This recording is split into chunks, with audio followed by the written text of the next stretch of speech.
A market is a group of buyers and sellers of a particular good or service. A market consists of buyers and sellers. Buyers determine the supply of a product, whereas sellers determine the supply of a product.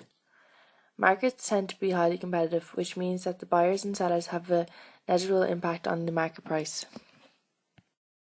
We're going to look at 4 different market structures. First off, we have monopoly, which is a market structure in which there is only one seller and they can set either the price or the supply of their product, but not both. An example of monopoly is the Irish Rail.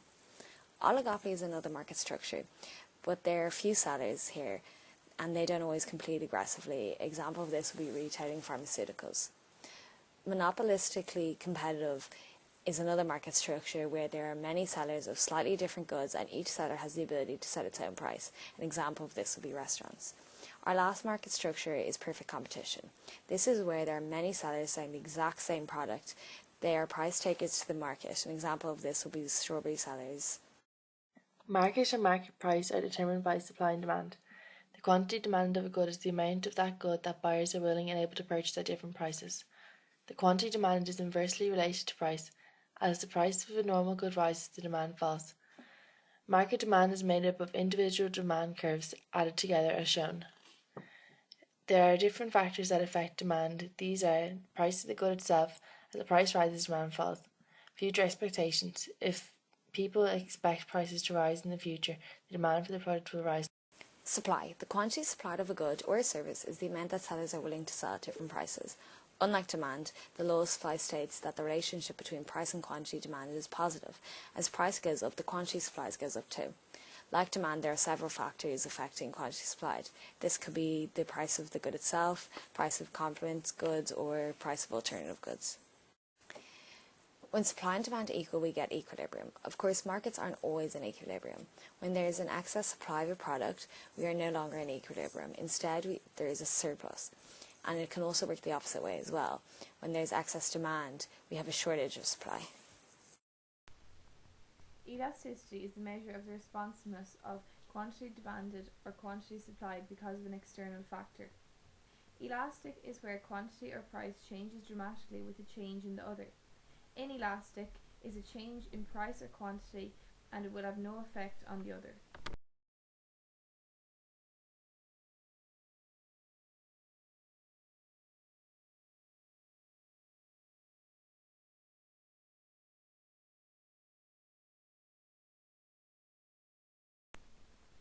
Goods with close substitutes tend to be more elastic than goods without close substitutes. Necessities are more inelastic than luxuries. iPhones are a narrowly defined market as there are many alternatives for them, while mattresses are a broadly defined market as there are little or no alternatives for them. So therefore, the market for iPhones is elastic while for mattresses is inelastic.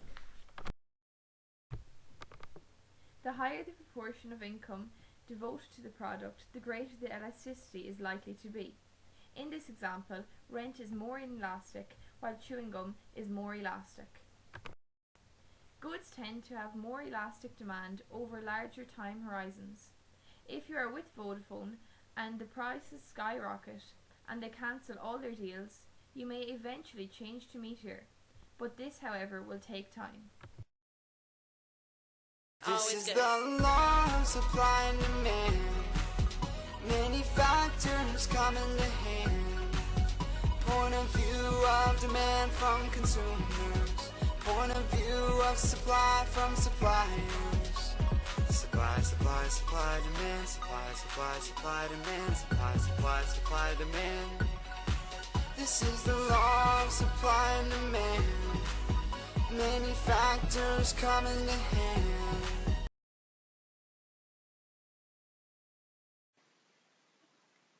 Previously, we looked at how markets work under the assumptions of perfect competition.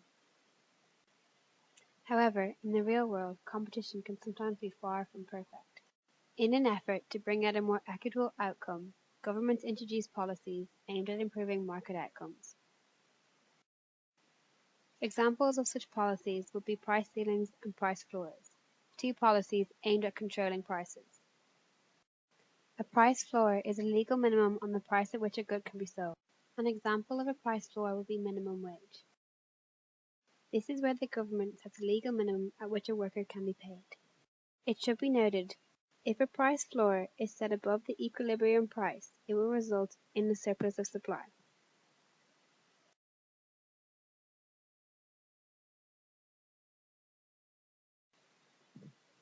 Opposite to a price floor is a price ceiling.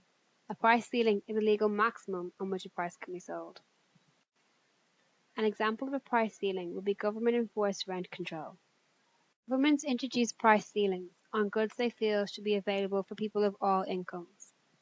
However, when price ceilings are set below equilibrium price, it creates a shortage as demand cannot meet the supply at that price.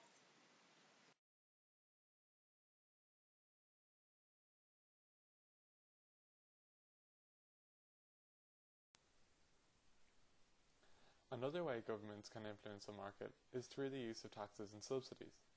Taxes also have the advantage of raising revenue for the government. An indirect tax is a tax levied on the sale of goods and services. They increase the cost of production, making goods less profitable for firms, and hence the supply curve is shifted to the left. The market then moves to a new equilibrium at a decreased level of output, with consumers paying a higher price and producers earning less. Governments may impose taxes on goods it deems less of which should be produced or consumed, such as goods which negatively impact the health of the public, for example alcohol or tobacco. Also on goods which cause negative externalities, for example pollution. Subsidies are a payment from the government to producers for the production of a good or service. Subsidies have the opposite effect and reduce the cost of production, making a good more profitable for firms to produce. This causes the supply curve to shift right. A new equilibrium forms at an increased level of output, with consumers paying a lower price and producers earning more. The government may subsidise goods it deems more of which should be produced or consumed. Generally, goods the increased consumption or production of which is seen as beneficial for society. Prevalent areas in which subsidies are used include education, agriculture, and transport.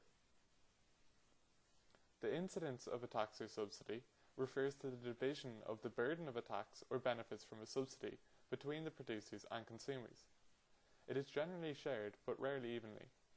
Incidence is determined by the elasticity of demand and supply curves of the good. The less elastic curve will face a higher incidence, as it is less sensitive to changes in price.